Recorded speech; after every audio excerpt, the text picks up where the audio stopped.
My name is Ruth Darlene, and I'm founder and executive director of a domestic violence nonprofit called Women of Silicon Valley. So I'm going to, good Lord willing, share my screen and start my PowerPoint here. So I'm going to just make sure that you all can see what I'm about to share here. Wonderful. All right. Well, I've given several talks for Menlo Church over the years. So I'm for the Divorce and Relationship Recovery Workshop and for Stephen Ministers in the past. I'm really delighted and honored to be back. It's always a joy. Very happy to be with you virtually, at least tonight. So if I don't answer all your questions or you think of more after my talk tonight, please feel free to send me an email at info@womensv.org. And SV is for Silicon Valley. And please check out our website as well. It's www.womensv.org. This is our mission. We are dedicated to empowering survivors and providers and the community with education about covert abuse and coercive control. And don't worry if you don't have a real clear idea of what those terms mean. I'll be going into detail about them. But I've found after serving over 1,500 survivors of covert abuse and coercive control, more subtle forms of abuse in the past 13 years, that providers are lacking in awareness about these more subtle forms of abuse. And that's why our focus now is on educating providers. So I do trainings for law enforcement, for therapists, for court staff, for physicians, for lots of different providers to help them become more trauma-informed in dealing with women who are experiencing this issue. These are just some examples of places I've given talks in the past, and you see here's Menlo Church as well, but lots of different organizations and lots of interviews as well with the Wall Street Journal, the New York Times. I've been on Good Morning America, on the Today Show. I just did a talk recently for the MFT students at University of San Francisco. And the Christian therapist for the Christian Counseling Center. So I'm very excited to be able to get the word out. The more information we're able to disseminate, the safer survivors of this type of abuse will be. And I could not do this work alone. So I'm really honored to have the support and backing of so many wonderful organizations, including El Camino Healthcare District and the Board of Supervisors for the Santa Clara County, the City of Los Altos. I'm just so blessed to have the support of so many people that have my back, because you can imagine this is it's kind of risky work when you're shining a light on a population that prefers to remain in the dark. And I have come under attack over the years, but because of the support that I have received from the community, I've been able to weather the storm and continue to do this work. I am a teacher by training. I was an English literature teacher back in the day, and then I became a domestic violence advocate. But I do trainings for therapists and for attorneys, even though I'm not a therapist or an attorney, but because they don't get very much training at all in domestic violence, let alone covert abuse and coercive control. So I get calls from all over the country wanting to know more about what this is all about. You'll hear me use the pronoun he for perpetrator of domestic violence and the pronoun she for the target of this type of abuse. But I do want to acknowledge that men can be victims of domestic violence, typically at the hands of a male partner, but women can also be abusive. And I do want to put that on the table and acknowledge that it can be very difficult for men to reach out and get the support they need if they're suffering from, say, emotional abuse at the hands of their female partner. But if we look statistically at the preponderance of sufferers of domestic violence, 85 to 95% of victims of domestic violence are female. And that's why that's my focus, and that's my area of expertise, is focusing on women who are experiencing this issue. I will say also that no race, no religion, no gender, no profession is immune to this type of experience. Anybody across all genders and professions and neighborhoods can be a perpetrator or victim of domestic violence.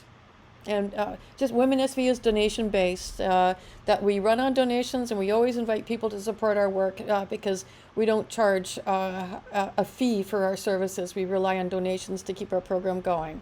And we have served women from all over the world as well because, as I said, domestic violence knows no boundaries. This is a sample list of the professionals that I have worked with over the years, the professional backgrounds that they come from: engineers, physicians, therapists, professors, attorneys, entrepreneurs, CEOs, and their abusive partners are also engineers, physicians, therapists, professors, attorneys, entrepreneurs, CEOs. They come from, as I said, all walks of life, both victim and perpetrator. Just because someone is a doctor doesn't mean they can't also be a perpetrator. My dad was a doctor. He was a wonderful man, a wonderful, wonderful man, very dedicated to service and to his family. But not all doctors abide by the Hippocratic Oath of first do no harm, and the same with therapists, the same with anybody that takes that appears to lead a life of ethical conduct. Sometimes it's easier to hide their unethical conduct when they present that appearance of honesty out in the world. Very troubling statistics here. Did you know that 1 in 3 women on the planet will be beaten or severely beaten or raped during her lifetime? And that's not even beginning to get at the more subtle forms of abuse that I will be talking about tonight. Many of us know that 1 in 5 women will be a victim of sexual assault during her college years. But 1 in 5 women will also be a victim of intimate partner violence during her college years. And one of the leading causes of death amongst pregnant women, if she's in an abusive relationship, is her partner. So, and about 1/3 of the women who show up at the emergency room for injuries have a history of domestic violence in their background, but aren't asked about it by the attending physician. So that's going back to what I'm saying about how so many providers need more training in this area. We have this idea that domestic violence doesn't happen in nicer neighborhoods, but the fact is we're just better at hiding it. I would point you to the book by Susan Weitzman called Not to People Like Us, Hidden Abuse in Upscale Marriages, upscale neighborhoods where it's not supposed to happen. But we think about the culture of affluence that so many of us have grown up in, middle to upper income areas, where we're going to go to a nice school, we're going to get good grades, we're going to go to a good college, we'll pursue a good profession, we'll meet somebody else similarly inclined, we'll buy a nice house in a nice neighborhood. Now, what part of domestic violence fits any part of that image that we're projecting or the ladder of success that we're climbing? This picture is a picture of Dr. Martin McNeil with his 8 children and his beautiful wife. And we'll talk about him more in a minute, but don't forget his face, Dr. Martin McNeil. What is coercive control? It involves a pattern of threatening, isolating, controlling behaviors. And it can range anywhere from subtle emotional abuse or psychological manipulation all the way to strangulation, near fatal, non-fatal, and fatal strangulation. And in fact, 40% of the women that I have served over the past 13 years have experienced non-fatal strangulation at the hands of their partner, their doctor, lawyer, therapist, engineer partner. It involves micromanaging activities, and many of them are traditionally thought of as female activities or duties around the home, the way they keep the house, the way they cook food, the prepare meals, the way they look after the kids, anything to do with traditionally female activities often carries with it this micromanagement, micro-regulation, and arbitrary punishments around it. One of our ladies had a 10-page document on how to properly do the laundry. Another had a 5-page document on how to walk the dog properly. So it's like this micromanagement of everyday activities where you start to think that nothing you say or do will come without some kind of risk attached to it, criticism, or punishment. And it's what it does is it turns a woman into a possession. And I say woman, you see this the book that was kind of the textbook on coercive control. This book, Coercive Control, the subtitle, I don't know if you can see it back there, but the subtitle is How Men Entrap Women in Personal Life, because coercive control tends to be a gender-based crime perpetrated by men against women. And some of it has to do with the patriarchal history of our planet, and some of it has to do with the generally superior physical size of the man compared to the woman. But it tends to be a gender-based crime perpetrated by men against women, and it's one of the top 3 lethality risks in an abusive relationship, right up there with ending the relationship and owning a gun.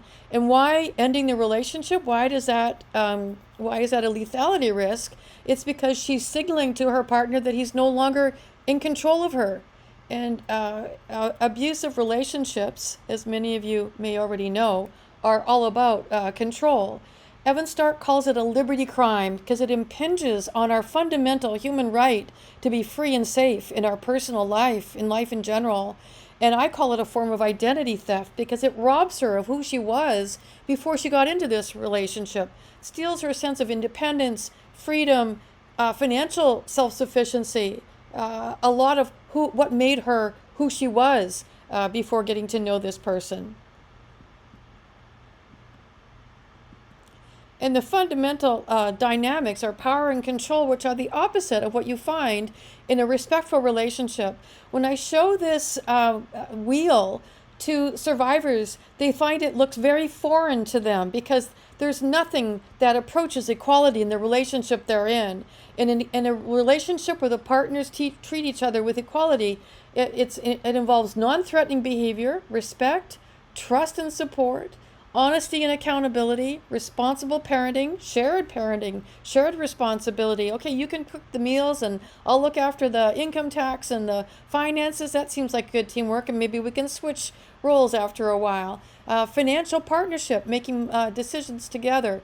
Negotiation and fairness, reaching a solution when you disagree, something that you both can live with, not somebody arbitrarily making all the rules. See, that's quite different from the power and control wheel. This is the ruling influence in an abusive relationship where he is intimidating his partner, making her afraid with looks or gestures, emotionally abusing her, calling her names, or playing mind games with her, gaslighting her, getting inside her head, making her start to doubt what she thought she heard or saw, and over time start to doubt her memory or even her sanity because he gets so skilled at gaslighting her. Isolating her from friends and family so she loses track of what normal really is all about, minimizing or denying that he's done something abusive or disparaging or demeaning to her, using children to get in the middle or to punish the children in order to punish her, threatening to take the children away, using male privilege, acting like the king of the castle where she's some kind of servant or slave that exists just to serve him. And then financial abuse, making all the financial decisions, putting her on an allowance, and coercing her to sign the income tax return, not even showing it to her, just having her sign the last page or signing it himself and not even letting her see it. Forcing her to do things she shouldn't have to do or not letting her do things she should be able to do. These are all elements of also coercive control. But you see in this traditional model of domestic violence, the circumference of the wheel has physical and sexual violence around the outside. You don't need that in coercive control. You don't have to physically hurt somebody in order to make them end up living in fear with you, walking on eggshells.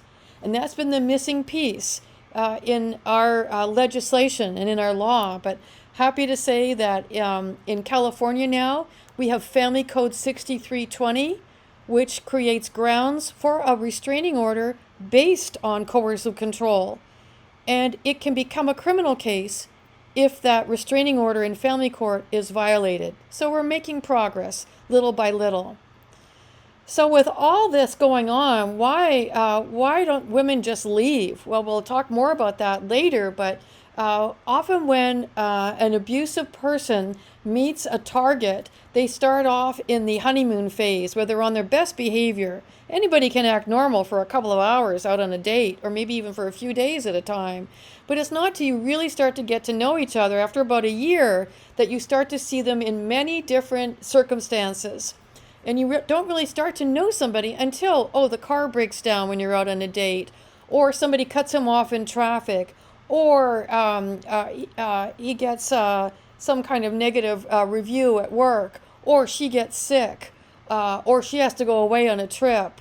When life happens, that's when you're going to see different aspects of somebody's character come out. So this type of relationship often starts off in the honeymoon period, but over time she might feel like she said something, asked him a question about his childhood, or raised the issue of money, and she senses this tension in the air, and then that tension explodes into something where he says or does that hurts her or frightens her, and then the storm passes, and he goes back to being nice again. And if she starts to keep a journal, she'll see this pattern repeat over time.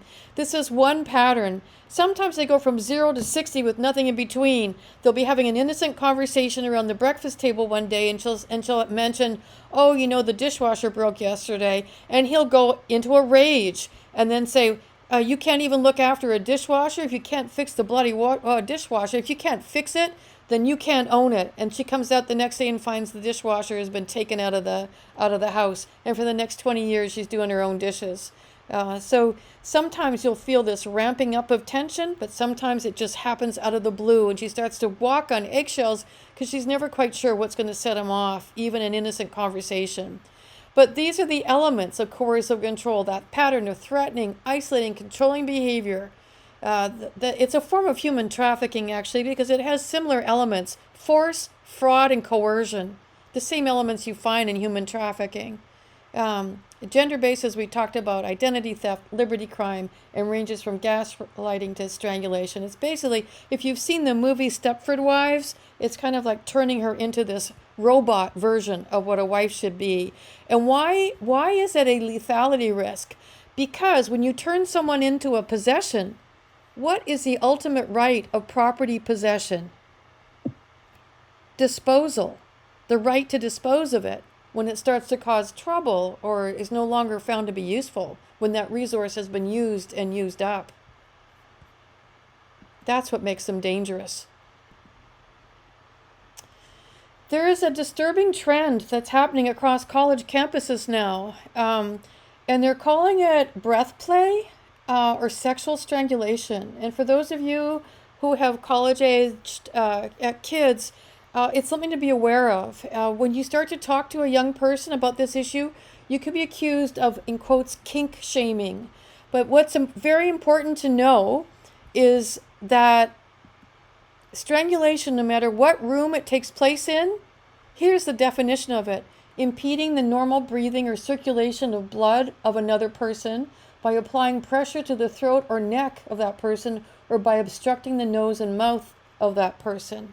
And again, it tends to be a gender-based crime perpetrated by men against women or against men by other men, sometimes by fathers with their children and sometimes by women with their children. And it counts lifting a child up by their shirt or wrapping a beach towel around their neck.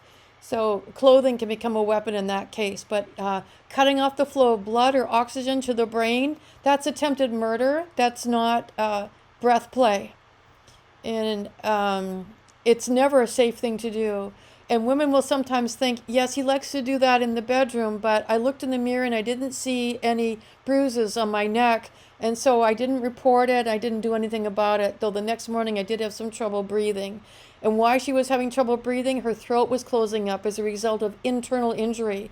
And you can end up dying for days, weeks, months after a single act of strangulation, even without any external signs of injury. And that's why the Training Institute on Strangulation Prevention is going around the country educating providers about this issue. I've participated in many trainings, and I'm proud to say I helped them do a training for domestic violence advocates on the covert abuse and coercive control, and hopefully that will be making its rounds around the country. So if a woman is strangled even once, it increases the chances of her actually ending up being killed by her partner 10 times more likely. So please have that conversation if it's relevant for any young people that you know. So what does overt coercive control look like? If it's very obvious, there'll be things like, I love you so much, if you ever leave me, I will hunt you down and kill me. Or if you leave me, I will tell your friends how crazy you are. Or ordering her to put an app on her phone so he can tell where she is. Ordering her to hand over her passwords. Saying, no, you can't spend a weekend with your friends. No, you can't have any friends of the opposite gender on your social media. I'm going to watch as you unfollow them right now. Or when I call you, you'd better pick up by the second ring. Or here, sign this or I'll cut off your stipend. So ordering her, threatening her, telling her to do things. And what are some pretty obvious forms of abuse that are nonverbal? It's the fist to the face or the knife to the throat, destroying her personal property, smashing her cell phone, keeping her up all night, preventing her from leaving her room or parking behind her so she can't get out. After they've had an argument, harming a child or a pet in order to harm her, swerving around on the highway to scare her. Now, what do more subtle forms of abuse look like when it's coercive control? So she may be working on her computer and she's looking at her emails and he shows up in the doorway and she's getting suspicious now and she says to him, have you been reading my emails? And he looks very offended, takes a step back and says, I never touched your computer. And she's making that deduction, oh, okay, I guess he hasn't been reading my emails. But it's true, he never touched her computer. That's the truth, but it's not the whole truth and nothing but the truth. The whole truth is he was grabbing her cell phone whenever she was in the shower and reading her emails while she was in another room. So that's the thing with the covert coercive control. It can be very sneaky. Or implied threats, like you don't want to see me mad. You have no idea what I'm capable of. Or here, let me help you. And she's wanting some software installed on her computer to prevent malware from infecting it. And she doesn't realize that her boyfriend, who's a cybersecurity expert, has just put keystroke logging software as well on her computer so that even if she does change the passwords, he's going, oh, okay, so that's her new password. So there's a lot of gaslighting that happens in this type of abuse. Or whenever she raises the issue of money, he may not threaten her, but he may just start taking out his gun and cleaning it. But it's enough to give her the message by pairing those two things, talk of money and taking out his gun. She knows that that's not a safe topic to talk about. Or she spends a night out with friends and she's a little bit too late coming home and finds herself locked out of the house so she has to sleep in the car overnight. Or she has an argument with her husband and suddenly the medication that she relies on to keep her lungs open, she's got life-threatening asthma, suddenly goes missing. Or he gives her the silent treatment or tricks her into signing a quit claim deed. There are things like symbolic aggression where using, if there's a couple where she says, how come you don't ever bring me flowers? And he says to her, flowers are for funerals. I'll send you flowers when you're dead. She eventually leaves this abusive partner, gets a restraining order against him, enrolls in a program to keep her address confidential, and then she's in this apartment complex getting to know her neighbor. She opens the door one morning and she finds a bouquet of roses have just been delivered. And her neighbor thinks, isn't that sweet? He's trying to make amends, and doesn't understand why she's so nervous now.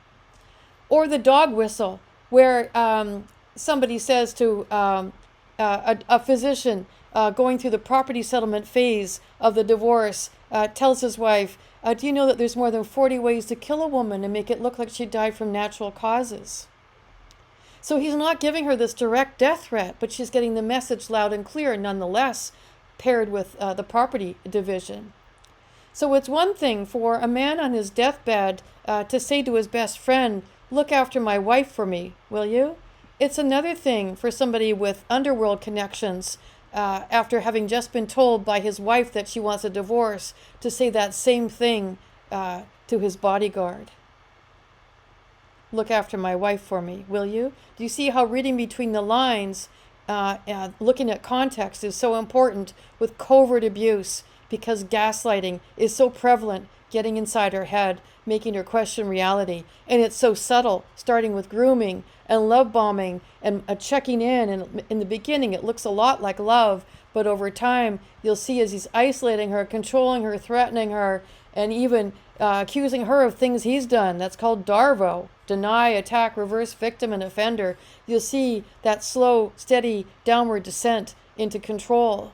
And how can we tell what an abuse survivor looks like? You can't tell by looking. All of these women experience domestic violence, but you'll hear me sometimes call them victims, not survivors. Victims, not victim mentality, but crime victims, because some of them suffer the ultimate act of domestic violence. I serve on the domestic violence death review team, and I know what that ultimate act is. All of these women were ultimate victims of domestic violence on the top row. And all the women on the bottom experienced coercive control, including Senator Susan Rubio and Hollywood actor Evan Rachel Wood. So it's very prevalent. The impact it has on victims of this type of abuse is devastating. It impacts every aspect of their being. The physical injury, of course, they can heal from those physical wounds, but they often develop chronic pain, or they find ways to medicate themselves. They may end up with life-threatening diseases like heart attack or cancer or stroke because of living on a daily basis with this kind of stress. It takes a huge toll on your immune system. They may suffer from depression or anxiety or PTSD. They may have suicidal thoughts, thinking that death is the only way out if they feel really trapped. And unfortunately, therapists aren't getting the training to recognize that one of the underlying causes may be the abuser that they're living with. And just as we can't tell necessarily what a covert survivor looks like, she may be very high functioning out in the world. She may be a doctor, lawyer, engineer herself, and very well spoken, and know how to compartmentalize the abuse she's experiencing. So it's very difficult to tell what a covert abuser looks like. They look like regular people, don't they? But there's Dr. Martin McNeil, who ended up pumping his wife full of drugs and bragging to his mistress he knew how to kill a woman and make it look like natural causes. He was eventually caught, put in jail, and ended up committing suicide. But his daughter said after the jury found him guilty that they were all just so glad that he couldn't hurt anybody else. And here's Bob Bashara. My dad was a doctor, and he was in the Rotary Club, and he was a wonderful man. But you can hide under these prestigious labels. Bob Bashara said, "How could I have killed my wife? I'm president of the Rotary Club." He was also found to have paid a handyman to kill his wife because he was pressuring her to give up her 401k, and she didn't want to release her funds. You follow the money, and you'll often find out the motivation. So it's the CEO who forges his wife's signature and hides the assets, making it look like he has much less than he does, or the cybersecurity expert who puts spyware on all her equipment. It's the physician who says, "You know how I'm going to kill you? I'm going to inject you with a solution between your toes in a way that not even the coroner will think to look." And I've asked the coroner, "Is that possible? And are there more than 40 ways to kill somebody and make it look like they died from natural causes?" And she said yes to both questions. Or it's the journalist who mounts a smear campaign against a partner in order to destroy their reputation and hurt their career.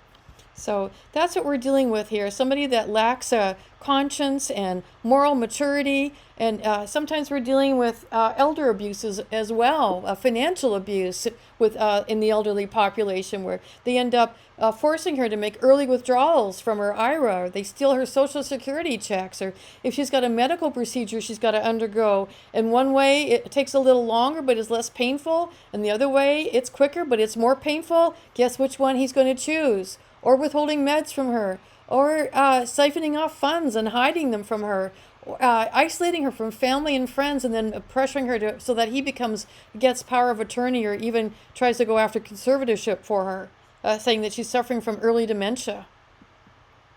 And then spiritual abuse. That's been very common, and unfortunate. It's so unfortunate when you weaponize something that is a scripture that's meant to lift a couple up in marriage, and instead somebody uses it to justify becoming a tyrant in the relationship.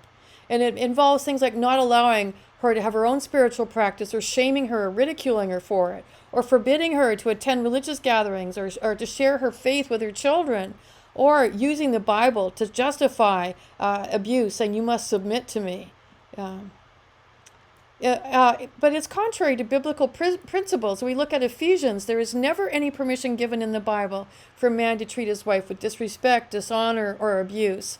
Husbands are supposed to love their wives as their own bodies. He who loves his wife loves himself, it said. After all, no one ever hated his own body, but he feeds and cares for it just as Christ does the church. So these are things that you can refer to if a woman is saying, oh, but, I'm a Christian. I know he's making me live in fear, and he's frightening me, and there's a lot of financial and emotional abuse going on, but I'm a Christian, and I believe I need to keep the marriage together. But here are some other passages you may refer to. In Luke, do unto others as you would have them do unto you. It's a basic golden rule. Husbands, love your wives and do not be harsh with them, from Colossians. Or, this is my commandment, from John, that you love one another as I have loved you. And then, of course, this standard that's read at marriage ceremonies, whether or not someone is religious, look at the wisdom contained in this passage of Corinthians. Love is patient. Love is kind. It does not envy. It does not boast. It is not proud. It is not rude. It is not self-seeking. It is not easily angered. It keeps no record of wrongs. Love does not delight in evil, but rejoices with the truth. It always protects, always trusts, always hopes, always perseveres. Love never fails. It's such a beautiful passage, and it stands the test of time.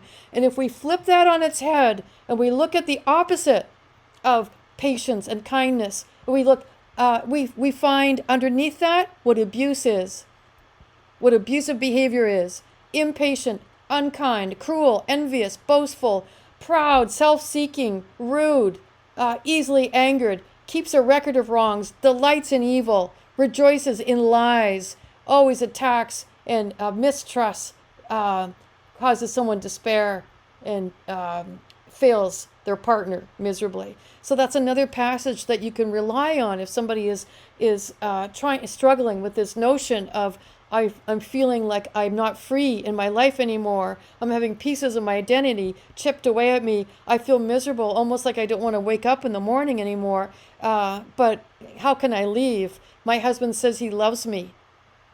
Then you want to look at, what does love mean? And that's when you can refer to this beautiful passage in Corinthians. And now these three remain: faith, hope, and love, but the greatest of these is love, and the opposite of these is abuse. And you might also refer a care receiver to a wise man and a Christian psychologist, Henry Cloud, who tells a wonderful story. You can look it up on YouTube. And he quotes the story when you're dealing, like, there's wise men, fools, and evil ones. And the wise men and the fools, okay, you can work with them, because we're all wise sometimes and foolish sometimes, aren't we? But when you start to head into that evil territory, that's when you want to protect yourself, get protection, seek protection from the law. And he quotes, and he refers to that Warren Zevon song, send money, guns, and lawyers. But basically, it's not about negotiation, settling, couples counseling when you're brushing up against evil. It's about protecting yourself. So this is from a sermon, a very wise sermon that was delivered at Menlo Church in 2018. And here's some direct quotes from it. 95% of Christian women who attend Christian churches have never heard a sermon declaring abuse is wrong. Submitting to abuse and continuing to endure it is not biblical, not godly, not Christ-like, not God's will, not right. If you are in a marriage or a relationship and there is physical aggression and you are a victim of abuse, get out, get safe. Violence against a victim is evil and wrong. The abuse of a person for sexual gratification is evil and wrong, and the church ought to be the first to say so. I thought that was very brave and very well said. So why does she say, in the face of all this? So many reasons, but one reason is fear of what he has threatened to do to her. Kill her, kill the kids, kill them all, or destroy her in some other way, take the kids away from her. The most dangerous time in an abusive relationship is when the relationship ends. or when she's planning to leave. That's when over 70% of incidents happen in domestic violence after the relationship ends. She may be very ashamed of what's happened to her, not want to tell anybody. She may be financially dependent on her partner. She may not want to end up homeless. Over 50% of homeless women have a background of domestic violence that they've fled from. There may be religious or cultural pressure forcing her, or pressuring her to keep the marriage together. She may be very isolated and have no outside sources of support. And she may still think she loves him, especially when he's being nice. And that's when you can remind her about that cycle of abuse and remind her about that passage from Corinthians about what is love. So take a look at the cultural beliefs and have a conversation around that. And even with children, we can start talking to kids when they're young about signs to look for, because people aren't always as they appear. So often they start off charming, just like the wolf did in Little Red Riding Hood. Oh, Grandma, what big eyes you have! The better to see you with, my dear. Or the witch with her little friendly cottage made out of cookies. But what are the cookies made out of? Oh, Hansel and Gretel find out they're made out of children. Or here's the Pied Piper of Hamelin leading all the children away from the village, never to be seen again. How's that for a subtle way to talk about pedophilia? Or here, the strange case of Dr. Jekyll and Mr. Hyde for older kids. So there are ways you can talk about people that have one face in public, another behind closed doors.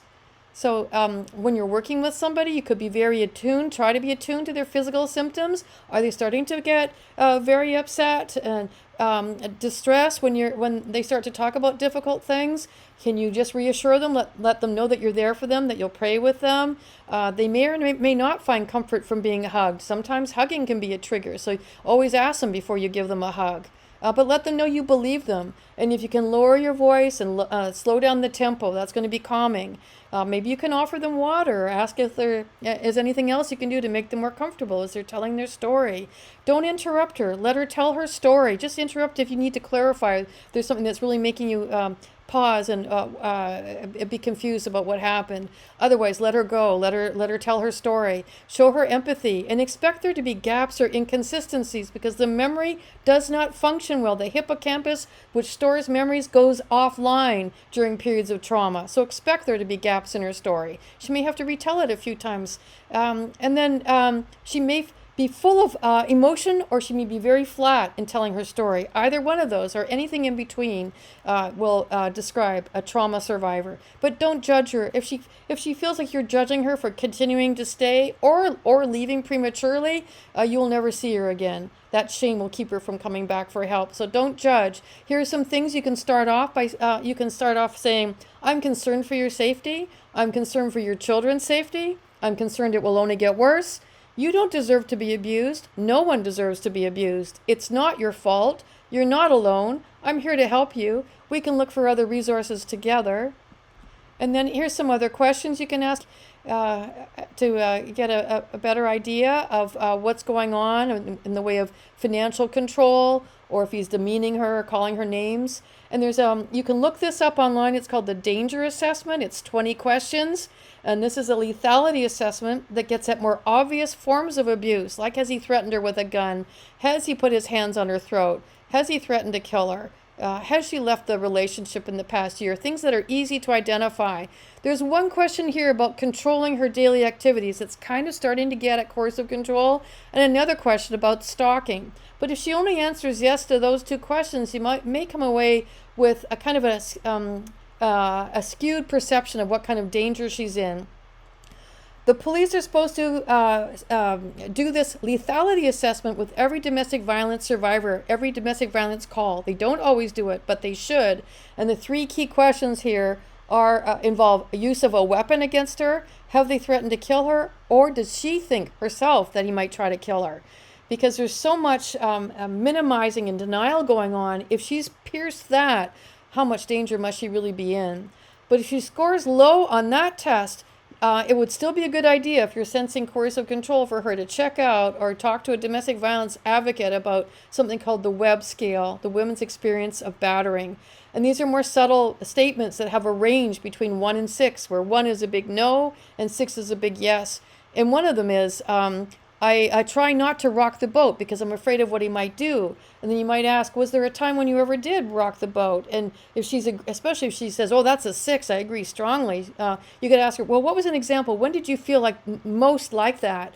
Oh, well, we were coming home from a party, and he thought I was talking to somebody a little bit too long and was angry, and his foot was pressing harder and harder the accelerator. I asked him to slow down. He went faster. I raised my voice and told him, you've got to slow down. He stopped on the highway. So I learned then not to ever question his driving.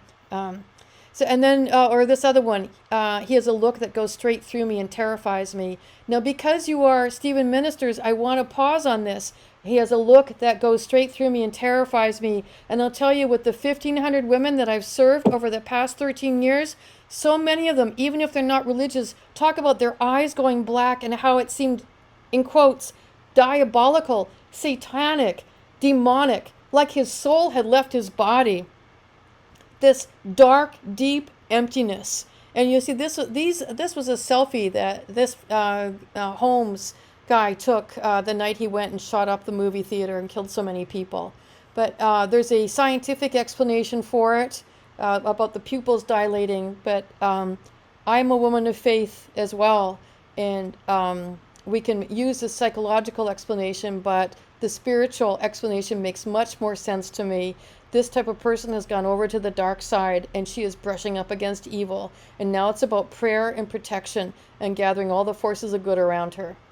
So we talked about ways to treat them, to listen and interrupt only to clarify, lifting her up. Internally, here's some things that she can do. Watch out for couples counseling, because he can manipulate the couples counselor. But is she getting enough sleep? Getting exercise, looking after herself? Self-care is one of the first things to go when you're with an abuser. And then outside sources of support. Whatever resources you have at church, if you can connect her with those so that she feels like she's not dealing with this alone. And there's other agencies out there. There's lots of agencies in the area. There's the domestic violence hotline she can call. And there's agencies that focus on different ethnic populations, like this is Asian Americans for Community Involvement, or ACI, or Maitri, that focuses on the South Asian population, or NARICA, the East Asian or Middle Eastern population. So there's lots of different sources of help. And Next Door Solutions to Domestic Violence is great. A focus on the African American and Hispanic population, and same with the YWCA. But anybody can go to any one of these organizations and get the help that they need, regardless of race or religion. And then examples of self-care, really important for you all as caregivers to be thinking about ways to look after yourself, because you'll be hearing some hard stories in the course of your service for them. And then here's some key takeaways as we come to a close here. Just remember that abuse is the opposite of love. When you're talking to a survivor, you can tell them it's never your fault. They often blame themselves. You never deserve it. You deserve to be loved. Love shouldn't hurt. You don't have to stay in an abusive relationship. It's very hard to leave if you're trying to do this all by yourself, and he's going to try to isolate her. So see if she can gather some allies and resources around her.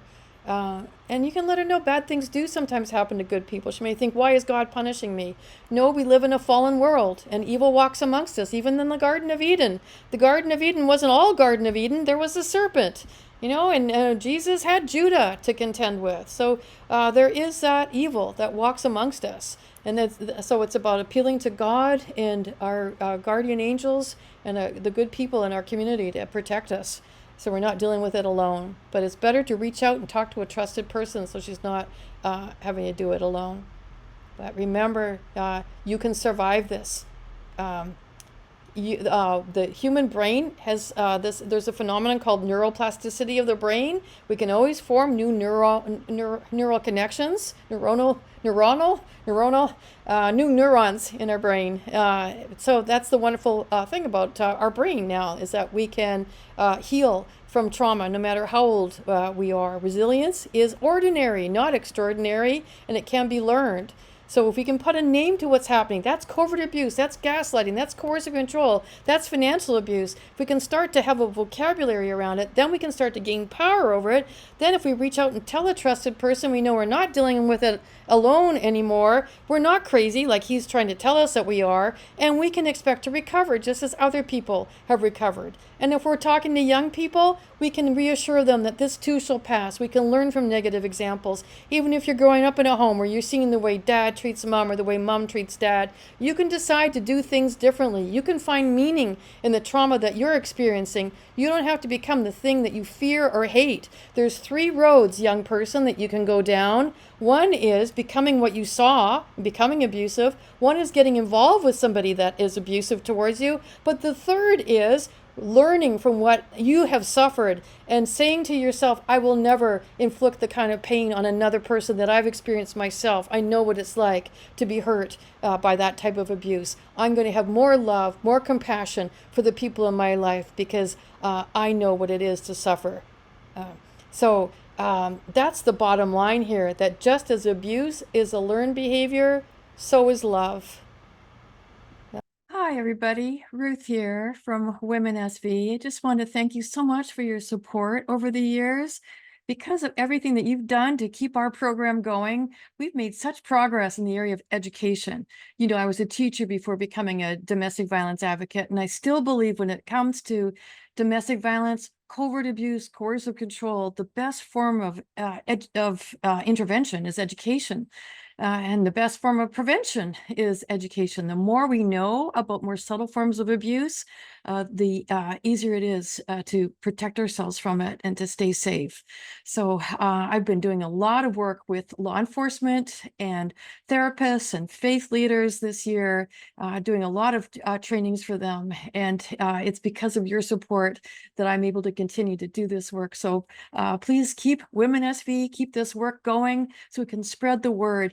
The idea is to keep moving upstream so that when women survivors are reaching out for support around more subtle forms of abuse, like emotional, financial, legal, technological, they'll get that same kind of understanding from providers that they get from WomenSV, that they will understand, providers will understand that covert abuse, coercive control are lethality risks with or without a prior history of physical domestic violence. So please help me continue this focus to educate providers about the risks, the impact of covert abuse and coercive control. With your contributions, with your donations, with your support, we will keep this going for as long as you want so we can protect women and children from this form of domestic violence. Thank you.